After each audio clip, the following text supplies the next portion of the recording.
മാതാജിയുടെ പേരെന്താ? ലീലാകുമാരി. പോകുന്നുണ്ട് കേട്ടോ. എല്ലാവരും നാമം ജപിക്കണേ. ഹരേ കൃഷ്ണ. വന്നു. ഹരേ കൃഷ്ണ മാതാജി. ഹരേ കൃഷ്ണ മാതാജി. ഹരേ കൃഷ്ണ.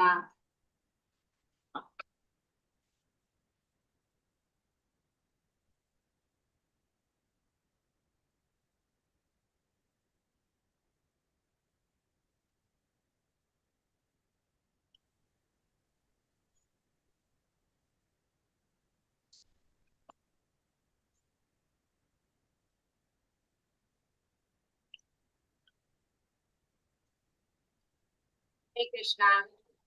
ഹരേ കൃഷ്ണ. ഹരേ കൃഷ്ണ മാതാജി. ഹരേ കൃഷ്ണ. ഹരേ കൃഷ്ണ മാതാജി.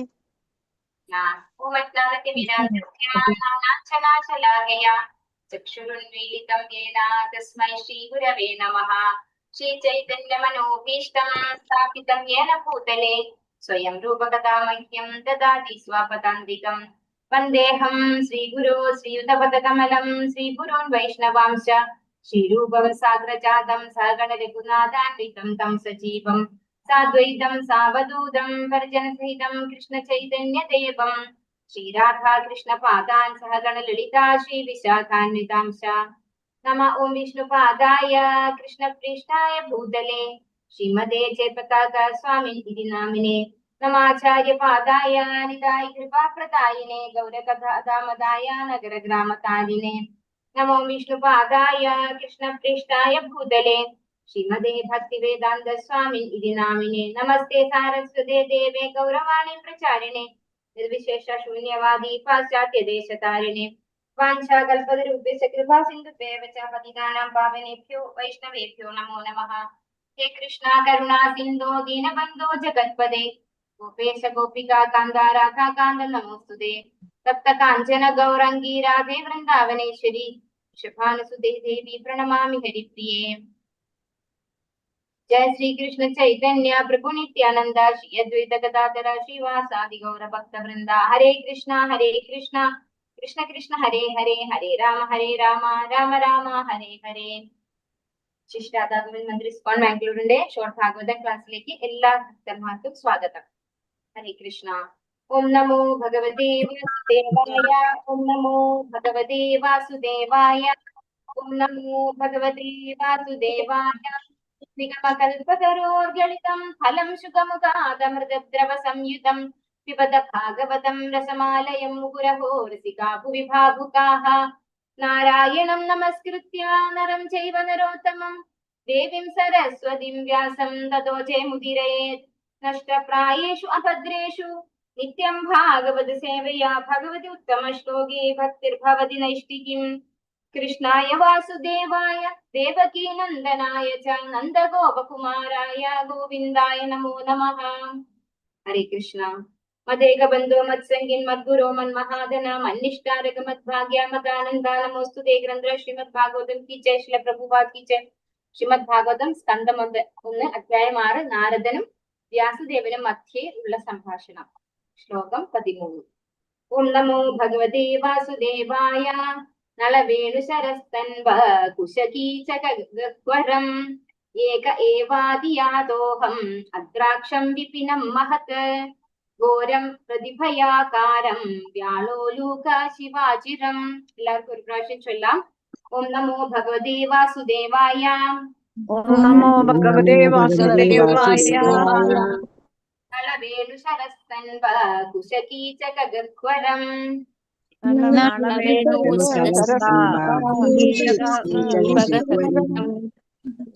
ഏകേവാദിയാദോഹം അദ്രാക്ഷം വിപിനം മഹത്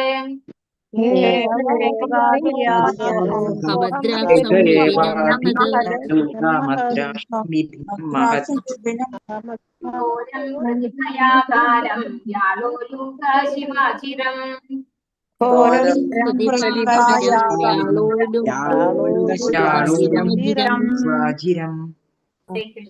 നള ഓടപ്പുല്ല്, വേണു മുള, ശരഹ ഈറ്റ, കൻപ നിറഞ്ഞ, കുശ കൂർത്ത പുല്ല്, കീചക കാട്ടുചെടികൾ, ഗഹ്വരം ഗുഹകൾ, ഏകഹ ഏകനായി, ഏവ മാത്രം, അതിയാതഹ സഞ്ചരിക്കാൻ പ്രയാസമുള്ള, അഹം ഞാൻ, അദ്രാക്ഷം സന്ദർശിച്ചു, വിപിനം കൊടുംവനങ്ങൾ, മഹത്തായ ഘോര ഭയാനകമായ പ്രതിഭയ ആകാരം ആബ്ദമായി വ്യാള സർപ്പങ്ങൾ, ഉലൂക മൂങ്ങകൾ, ശിവ കുറുക്കന്മാർ, അജിരം വിഹാര കേന്ദ്രങ്ങൾ. വിവർത്തനം ഭാവാർത്ഥം ഇസി ഭക്തി വേദാന്ത സ്വാമിഷ്ഠ പ്രഭുവാക്കിച്ച്.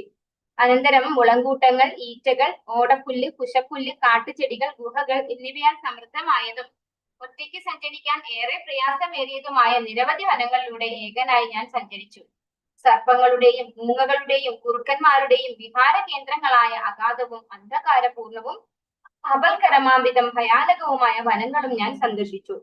അപ്പോ നമ്മൾ ഇവിടെ കാണുന്നത്, ഈ ഒരു അധ്യായത്തിൽ നമ്മൾ കാണുന്നത് 5 വയസ്സായ കുട്ടി ഭക്തിയിൽ ഉറച്ചു, ഭക്തി വേദാന്തികളെ കണ്ടതിന് ശേഷം എന്ന് പറഞ്ഞു. പിന്നെ വ്യാസദേവൻ ചോദിക്കുകയാണ്, അങ്ങക്ക് ഈ ഒരു ശരീരം കിട്ടുന്നതിന് മുമ്പ് 5 വയസ്സായ ആ കുട്ടി എന്താണ് ചെയ്തത്, അതിനുശേഷം താങ്കൾ എന്താണ് ചെയ്തത് എന്ന് ചോദിച്ചതിന് ഉത്തരമായിട്ട് നാരദ ബ്രഹ്മർഷി പറഞ്ഞു കൊടുക്കുകയാണ്, ആ 5 വയസ്സായ കുട്ടിക്ക് ആകെ അമ്മ മാത്രമേ ഉണ്ടായിരുന്നുള്ളൂ. അമ്മ അതുപോലെ കുട്ടിക്ക് അമ്മയും അമ്മയ്ക്ക് കുട്ടിയും മാത്രമേ ഉണ്ടായിരുന്നുള്ളൂ. ഞങ്ങൾക്ക് തമ്മിൽ ഒരു സ്നേഹപാശത്താൽ ബന്ധിക്കപ്പെട്ടിട്ടുണ്ടായിരുന്നു ഞങ്ങളെന്ന് പറഞ്ഞു അല്ലെ. അതിനുശേഷം ആ അമ്മ ഒരു ദിവസം പാല് കറക്കുന്ന സമയത്ത് പാമ്പ് കടിയേറ്റ് മരണപ്പെടുകയും അത് അനുഗ്രഹമായിട്ട്, ഭഗവാന്റെ അനുഗ്രഹമായിട്ട് മനസ്സിലാക്കി ആ കുട്ടി വീട് വിട്ടിറങ്ങുകയാണ് ചെയ്യുന്നത്. എങ്ങോട്ട് പോയി? ഉത്തരദേശത്തേക്ക് അല്ലെ, വടക്ക് ദിക്ക് നോക്കിയിട്ട് പോവുകയാണ് ചെയ്തത് എന്ന് പറഞ്ഞു. അത് എന്നിട്ട് നമ്മളോട് കുറെ സ്ഥലങ്ങൾ അല്ലെ, നല്ല സമ്പദ് സമൃദ്ധമായ പട്ടണങ്ങളും നഗരങ്ങളും പിന്നെ പൂന്തോട്ടങ്ങളും ഒക്കെ കടന്ന് ഇപ്പൊ എവിടെ എത്തി? കാട്ടിലാണ് എത്തിയിരിക്കുന്നത് അല്ലെ. കാട്ടിൽ എന്തൊക്കെയാ ഉള്ളത്?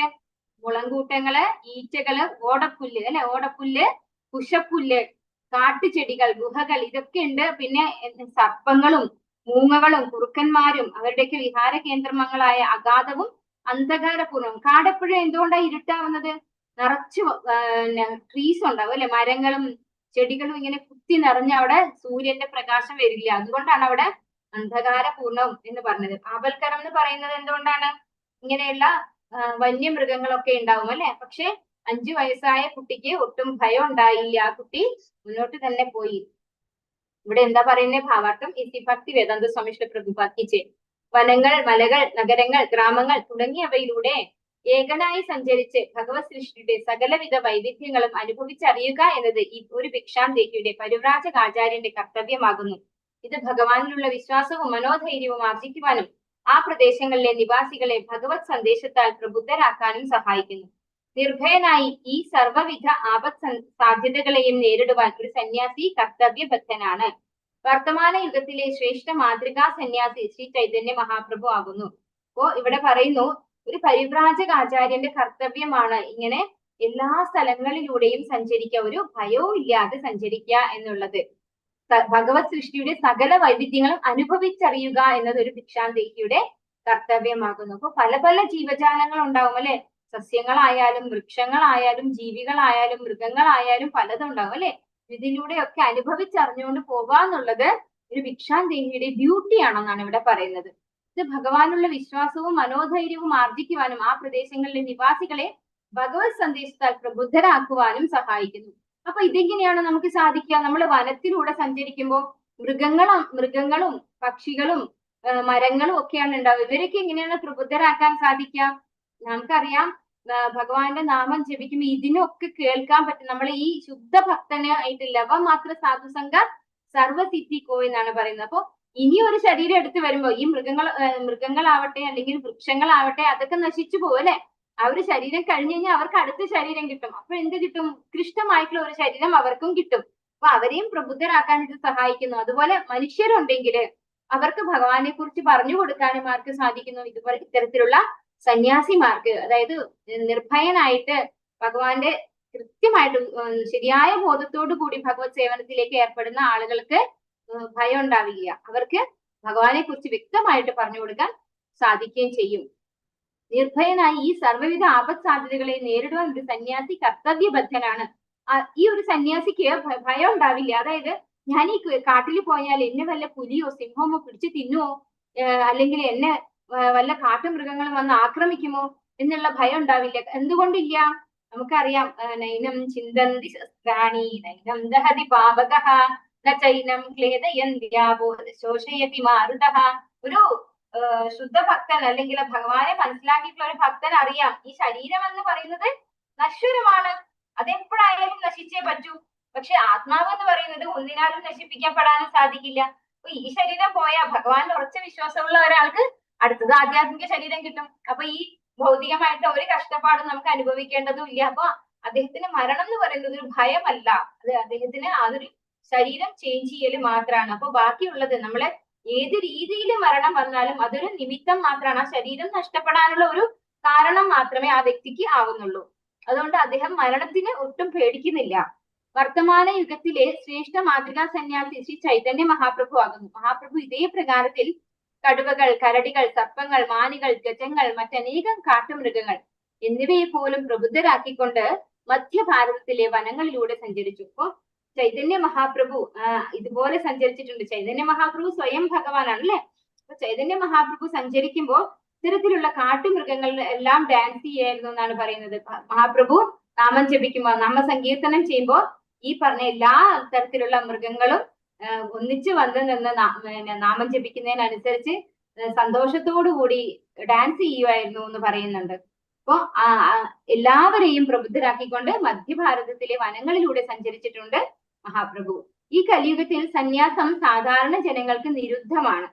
പ്രശസ്തിക്ക് വേണ്ടി തന്റെ വസ്ത്രം മാറ്റുന്ന ഒരാൾ യഥാർത്ഥ ഉത്തമ സന്യാസിയിൽ നിന്നും വ്യത്യസ്തനാണ്.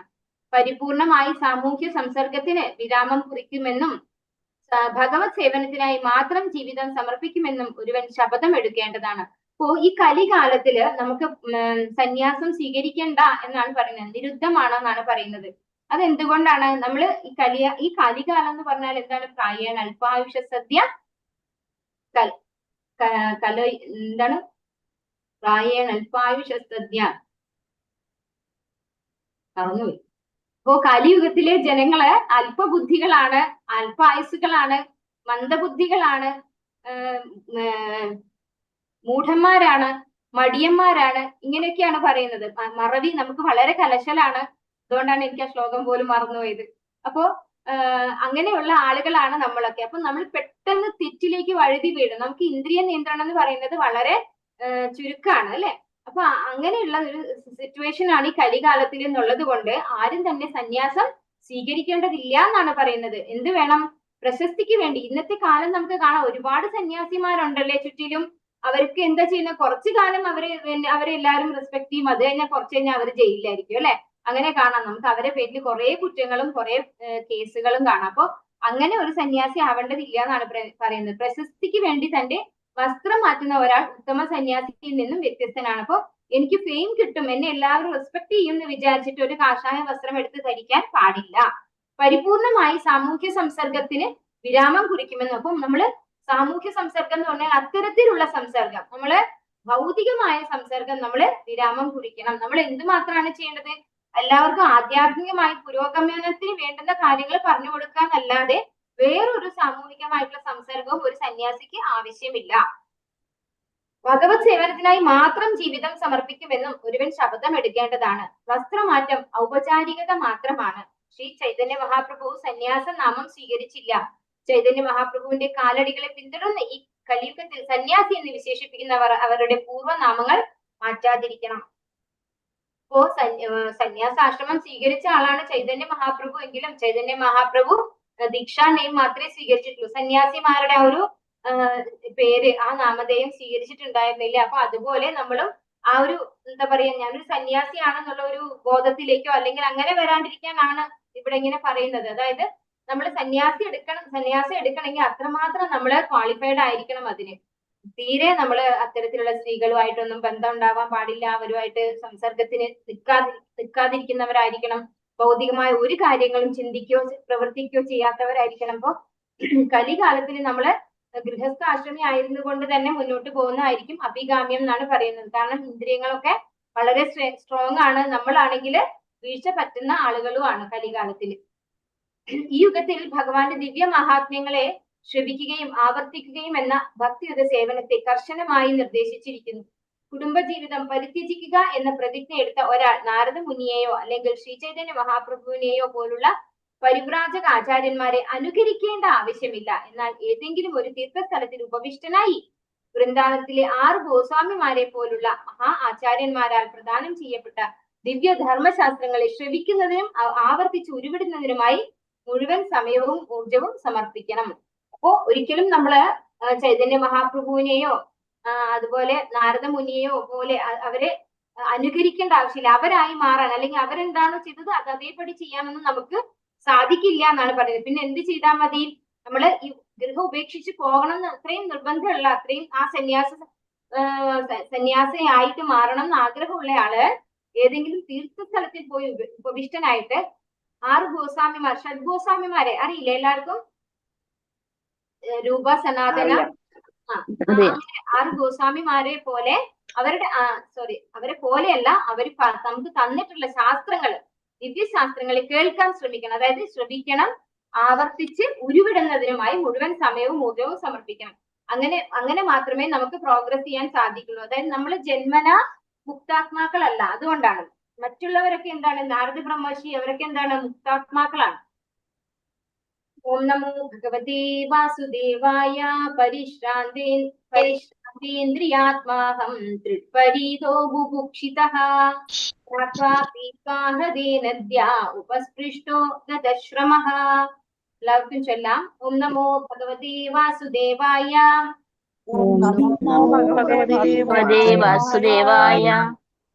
പരിശ്രാന്തേന്ദ്രിയാത്മാഹം തൃപ്പരീതോ ബുഭുക്ഷിതഃ നദ്യാ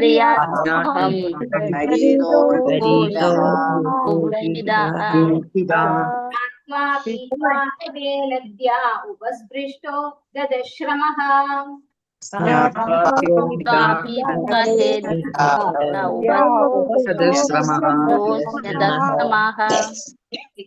പരിശ്രാന്ത ക്ഷീണിക്കയാൽ, ഇന്ദ്രിയ ശാരീരികമായി, ആത്മാ മാനസികമായി, അഹം ഞാൻ, തൃപ്പരീത ദാഹിച്ച്, ബുഭുക്ഷിത വിശന്ന്, സ്നാത്വ സ്നാനം ചെയ്ത്, പീത്വ ജലപാനം ചെയ്യുകയും, തദേ സരസിൽ, നദ്യാഹ നദിയുടെ, ഉപസ്പൃഷ്ട സമ്പർക്കത്തിൽ ഏർപ്പെടുകയാൽ, ഗത നിന്നും ആശ്വാസം ലഭിച്ചു, ശ്രമഃ ക്ഷീണം.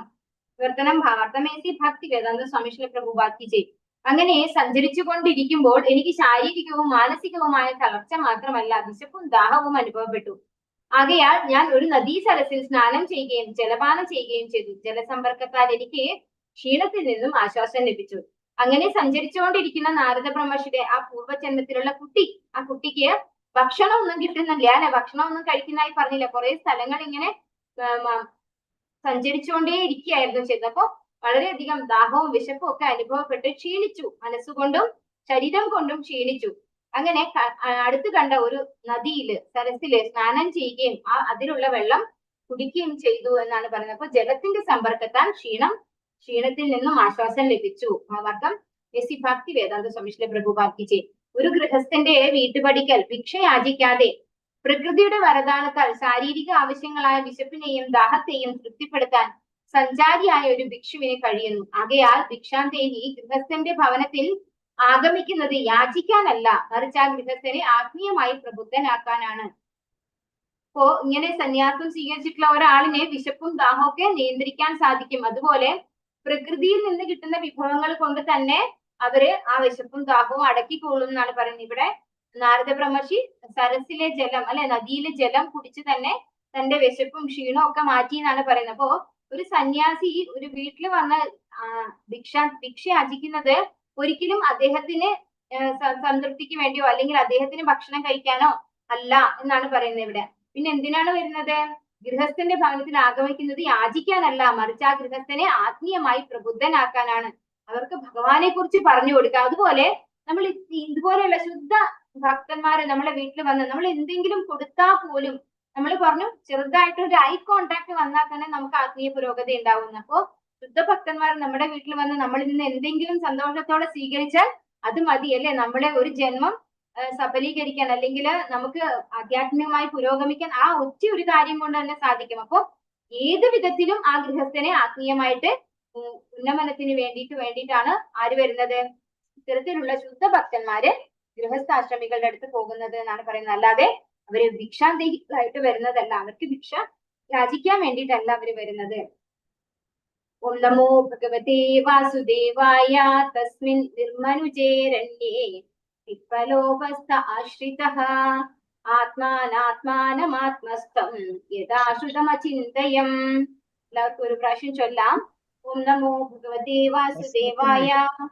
ഓം നമോ ഭഗവതേ വാസുദേവായ. തസ്മിൻ നിർമ്മനുജേ ദേവായ. വികലോപസ്ഥ ആശ്രിതഃ. തസ്മിൻ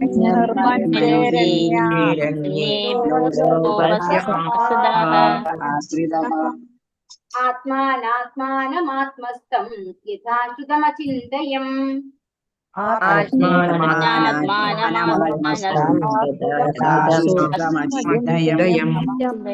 ഹരേ കൃഷ്ണ.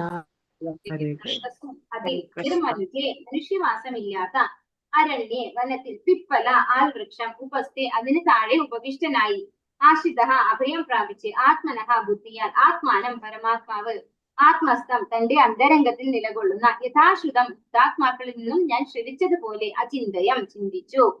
വർത്തനം ഭാവാർത്ഥം എ.സി. ഭക്തി വേദാന്ത സ്വാമി ശ്രീല പ്രഭുപാദ് കി.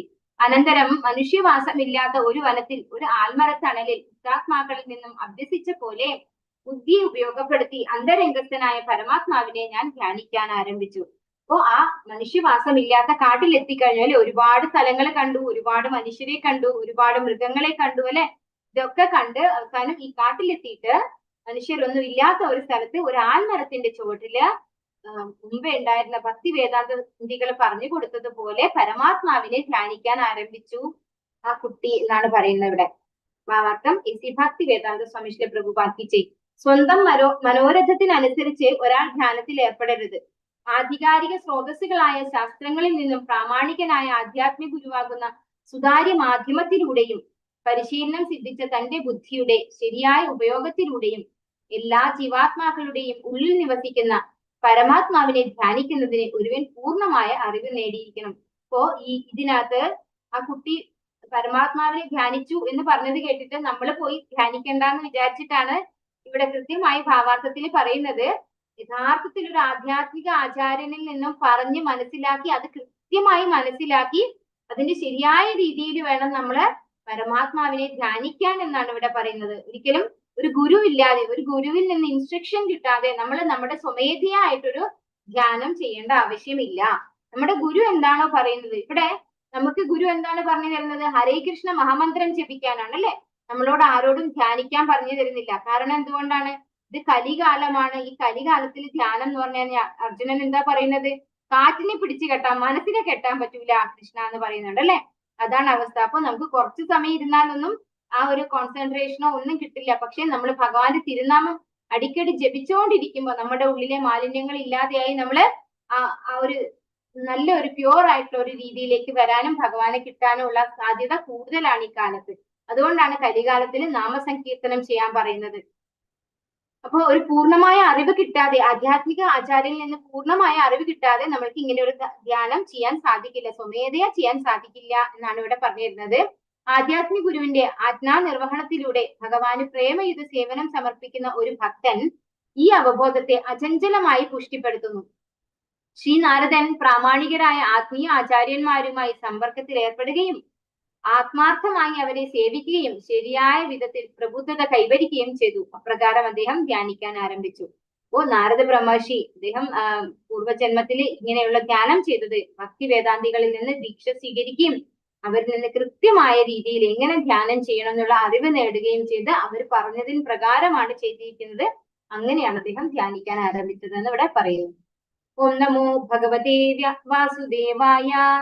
ധ്യായതശ്ചരണാംഭോജം ഭാവനിർജിത ചേതസാം ഔത്കണ്ഠ്യാശുകലാക്ഷസ്യ കൃത്യാസീന്മേഷനൈർഹരിഃ.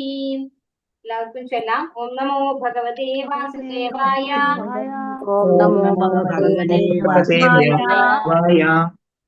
ധ്യായതശ്ചരണാംഭോജം ഭാവനിർജിത ചേതസാം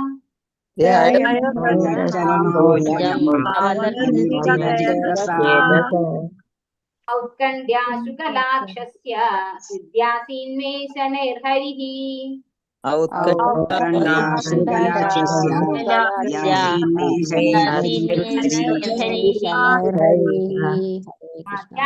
അപ്രകാരം ധ്യാനിച്ചുകൊണ്ട് ചരണ അംഭോജം ഹൃദയസ്ഥനായ പരമദിവ്യോത്തമ പുരുഷന്റെ പാദാംബുജങ്ങൾ ഭാവനിർജിത ഭഗവാന്റെ അതീന്ദ്രിയ പ്രേമത്തിൽ മനസ്സ് പരിണമിച്ച് ചേതസ സർവ മാനസിക പ്രവർത്തനങ്ങളും ചിന്ത, വികാരം, ആഗ്രഹം എന്നിവ ഉത്കണ്ഠ അശ്രുകല അശ്രുക്കൾ പൊഴിഞ്ഞു അക്ഷസ്യ നേത്രങ്ങളിൽ നിന്ന് ഹൃദി എന്റെ ഹൃദയത്തിനുള്ളിൽ ആസീത് പ്രത്യക്ഷപ്പെട്ടു മേ എന്റെ ശനൈഹി താമസം വിന ഹരിഹി പരമദിവ്യോത്തമ പുരുഷൻ. വിവർത്തനം ഭാവാർത്ഥം എസി ഭക്തി വേദാന്ത സ്വാമി ശ്രീല പ്രഭുപാദ് കി ജയ്.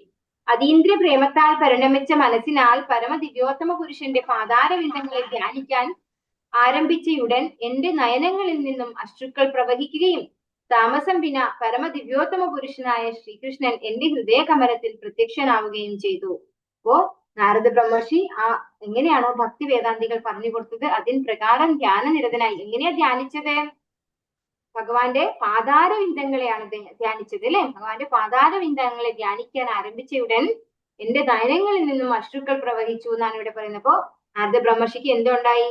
ഭഗവാനോട് ആ ഒരു വിരഹവേദന അല്ലെ, ആ ഒരു വിരഹം അതുണ്ടായി, അങ്ങനെ വിഷമുണ്ടായി, അശ്രുക്കൾ പ്രവഹിച്ചു. അപ്പൊ തന്നെ ഭഗവാൻ എന്ത് ചെയ്തു? ശ്രീകൃഷ്ണൻ, ഭഗവാൻ പരമദിവ്യോത്തമ പുരുഷനായ ശ്രീകൃഷ്ണൻ എന്റെ ഹൃദയ കമലത്തിൽ പ്രത്യക്ഷനായി എന്നാണ് പറയുന്നത്. അപ്പോ പരമദിവ്യോത്തമ പുരുഷനായ ഭഗവാൻ നാരദന് ഹൃദയത്തിൽ പ്രത്യക്ഷനായി അല്ലെ, കണ്ണിന്റെ മുന്നിലല്ല, ഹൃദയത്തിൽ പ്രത്യക്ഷനായി എന്നാണ് പറയുന്നത്. ഭാവാർത്ഥം എസി ഭക്തി വേദാന്ത സ്വാമി ശ്രീല പ്രഭുപാദ് കി ജയ്. ഭാവ എന്ന പദം ഇവിടെ അർത്ഥവത്താണ്. ഈ ഭാവ അവസ്ഥ പ്രാപ്തമാകുന്നത് ഭഗവാനോട് അതീന്ദ്രിയ ആസക്തി ഉണ്ടായതിനു ശേഷമാണ്. ആദ്യത്തെ പ്രാരംഭ അവസ്ഥയെ ശ്രദ്ധ അഥവാ പരമപുരുഷനായ ഭഗവാനോടുള്ള താത്പര്യം എന്ന് വിശേഷിപ്പിക്കുന്നു. ആ താത്പര്യം വർദ്ധിപ്പിക്കുന്നതിന് ശുദ്ധ ഭഗവത് ഭക്തന്മാരുമായി സംസർഗത്തിൽ ഏർപ്പെടേണ്ടതാകുന്നു. മൂന്നാമത്തെ നില ഭക്തിയുത സേവനത്തിന്റെ നിർദ്ദിഷ്ട നിയമ നിബന്ധനകൾ പരിശീലിക്കുകയാകുന്നു. ഇത് എല്ലാവിധ ആശങ്കകളെയും ഭക്തിയുത സേവന പുരോഗതിക്ക് പ്രതിബന്ധമാകുന്ന എല്ലാ വ്യക്തിഗതമായ ന്യൂനതകളെയും നശിപ്പിക്കുന്നു. അപ്പൊ പടിപടിയായിട്ട് ഇവിടെ ഭാവ എന്ന പദം ഉപയോഗിച്ചിട്ടുണ്ട് അല്ലെ. ഈ ശ്ലോകത്തിലെ ഭാവ, ഇവിടെയാണ് ഭാവ പറഞ്ഞിരിക്കുന്നത്. ഭാവ നിർജിത ചേതസ അല്ലെ. ഭാവ എന്ന പദത്തിനെ കുറിച്ചാണ് ഇവിടെ പറഞ്ഞു തരുന്നത്. ഭാവ എന്ന പദം അർത്ഥവത്താണ്. ഈ ഭാവ അവസ്ഥ പ്രാപ്തമാകുന്നതിന് ഭഗവാനോട് അതീന്ദ്രിയമായ ആസക്തി ഉണ്ടായതിനു ശേഷമാണ് ഈ ഭാവ അവസ്ഥയിലേക്ക് നമ്മൾ എത്തുന്നത് എന്നാണ് ഇവിടെ പറയുന്നത്. അപ്പൊ അതിന്റെ സ്റ്റാർട്ടിങ് സ്റ്റെപ്പ് എന്താണ്?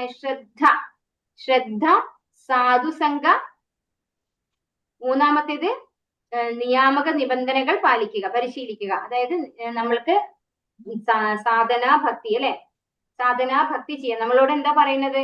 ഭഗവാന്റെ നാമം ജപിക്കുക, 16 മാല ജപിക്കുക, ഭഗവാന് വേണ്ടിയിട്ട് പാചകം ചെയ്ത് ഭഗവാന് നിവേദ്യങ്ങൾ അർപ്പിക്കുക, പിന്നെ 4 യമനിയമങ്ങൾ പാലിക്കുക. ഇതൊക്കെയാണ് എന്ത് ഈ നിയാമക തത്വങ്ങൾ എന്ന് പറയുന്നത്. ഇതൊക്കെയാണ്. അപ്പൊ ആദ്യം എന്ത് വേണം? ശ്രദ്ധ വേണം. ശ്രദ്ധ എന്ന് പറഞ്ഞാൽ ഭഗവാനോടുള്ള താല്പര്യമാണ്, വിശ്വാസം.